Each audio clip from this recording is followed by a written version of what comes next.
Okay, so let's start tutorial 5, arbitrage pricing theory and multi-factor models. Okay, so question number 1, point number 0, compare the assumptions of arbitrage pricing theory with those of the capital assets pricing model. In our first or second week we saw capital assets pricing model. Anything you remember? Capital assets pricing model was giving us an idea about ideal expected rate of return on our portfolio. What ideally we should expect from our portfolio as a return. Okay. So what was the formula? RF plus RM minus RF multiplied by beta. This particular bracket was having a meaning of market risk premium. Remember?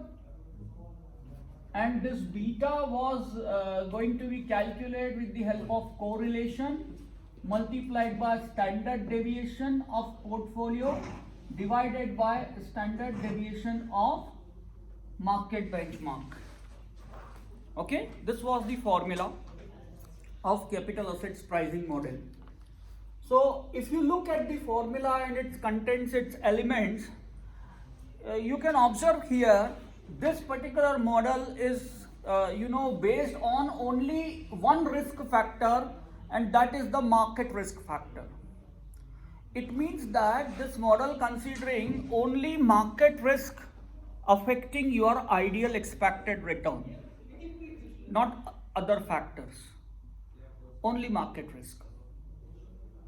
So far as this particular case is concerned, this particular factor is concerned, this model having very narrow scope because it is considering only one risk factor, that is the market risk factor. Okay. Also, this model considering standard deviation. Standard deviation means total risk. Total risk means systematic risk plus unsystematic risk, both. It means this model considering that the investor should expect some return for their unsystematic risk as well. Is it clear? Also, correlation we are going to find out with the help of return of our portfolio and return of market portfolio. Correlation between them. Okay. So it means this particular model is also considering returns. It is also considering variances. It means the total risk, unsystematic risk also priced in this model. So these are certain assumptions of capital assets pricing model. Is it clear? So whenever you want to write theory, just remember the formula and start writing about the elements. Easily you can write one paragraph. Okay? Then the second model which we need to describe here is APT model, arbitrage pricing theory. And the formula for this model is ERP equals to RF, same like this, plus beta of your portfolio for risk factor number 1, and then lambda for risk factor number 1, then beta of your portfolio for risk factor number 2, and then again lambda for risk factor number 2. This may go until n. Okay, and plus also no plus, only n. N means we can extend the risk factors until n factors, more number of factors, unlimited number of factors. Okay, so basically here ERP having the same meaning, ideal expected rate of return of portfolio, RF is also having the same meaning, risk-free rate of return. Beta, there the beta was a risk index for considering systematic risk. Okay, because once we use this formula, then automatically the risk here, which is considered systematic risk, because it is linked with the market and market considers only systematic risk. Is it clear? So what is happening here? Here the beta is a sensitivity measure. Sensitivity measure or sensitivity factor. And lambda means risk premium.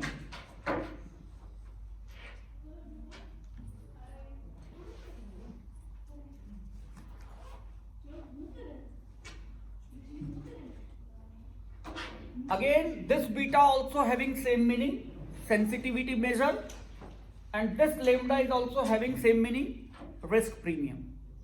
But we have given number 1, number 2 like that because there may be more than one factor, more than one risk factor, like maybe inflation, maybe P ratio, maybe market cap, size, many more things, value, growth, many factors may be there.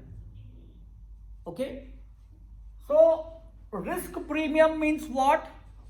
Extra return above the risk-free rate for carrying an additional risk, for carrying an additional, risk factor. Okay, this risk premium will be same for all types of investors, but sensitivity measure will make change to your extra return, which you should expect to carry such risk factor with you. For example, weather is common for all, but adaptability of weather different from person to person. Is it clear? So sensitivity measure will be different for each type of investment, but risk premium will remain same for all types of investments. Is it clear? Okay, so this model considering basically 3 assumptions. Assumption number 1, this model provides you expected rate of return of portfolio based on factor risk premium. Okay, second, this model is considering that you can eliminate unsystematic risk by having well diversified portfolio. You can eliminate your unsystematic risk, and that is why they are considering here only systematic risk elements, because market is not pricing unsystematic risk.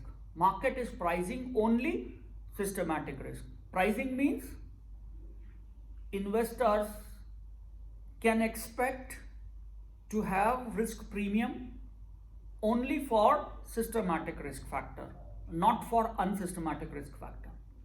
Nobody will give you extra return for carrying your unsystematic risk. Is it clear?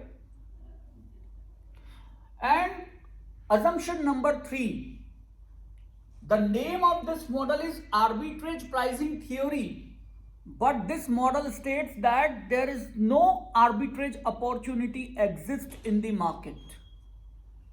Why? Because the moment people comes to know that somewhere mispricing is there, immediately they rush to have arbitrage gain, and they are taking infinite long and short position. Long means buy position, short means sell position, infinite. And when one person is doing so, his followers also doing so. And market immediately comes to know that somewhere is mispricing, and because of demand and supply force, market is getting corrected it immediately. Is it clear? There is no push and pull button that market is pushing and pulling and making the correct of the mispricing. No, not like that. Only demand and supply automatically corrects the price, and then equilibrium comes and it stops arbitrage process. Is it clear? So maybe few persons may have arbitrage gain, but immediately it is getting corrected. So there are less chances of having, or there are negligible chances of having arbitrage process here. Because the moment market comes to know mispricing is there, automatically the market force eliminating it. It disappears from the market. Is it clear? So these are the three assumptions of this APT model. Number one, it is finding out the return based on risk factors, systematic risk factors. Number two, there are no arbitrage opportunity exist. And number three, we can avoid, we can eliminate, we can reduce our unsystematic risk by having well diversified portfolio. Is it clear? Okay, any doubt? Can you explain the risk index? Risk index, this one? Yeah. It is a systematic risk index. Okay? How to calculate? R stands for correlation. Correlation between return of your portfolio with the return of your benchmark, market benchmark. Okay? So first you have to find out the correlation between two things. Your portfolio and market portfolio, means the benchmark portfolio. Then you have to multiply it with your risk with the market risk. Okay, standard deviation is your portfolio risk and standard deviation of market portfolio risk, benchmark portfolio. Is it clear? And with the help of this, we are going to find out beta. Beta is a systematic risk index. Okay. It is also kind of sensitivity measure only. How sensitive our portfolio with respect to market risk. Got it? So, risk index is the return, the difference of return between our portfolio and benchmark. Which one? Risk index. Risk index? Yeah. It is a sensitivity measure towards market risk premium, because you are not going to have a full portfolio just like market. You are only taking a small part of it, okay, which may belong to benchmark index or which may not belong to benchmark index, but you are the part of such market. So you are trying to correlate your return with the market return, and how your portfolio is differing, how your portfolio return is differing from the market. So that is why market risk premium needs to multiply with the beta. Okay, for example, if market moves by, let's say, 10% and your portfolio moves by only 5%, is it clear? So there is a relation between your portfolio and market return. How much? 0.5. Okay, like that.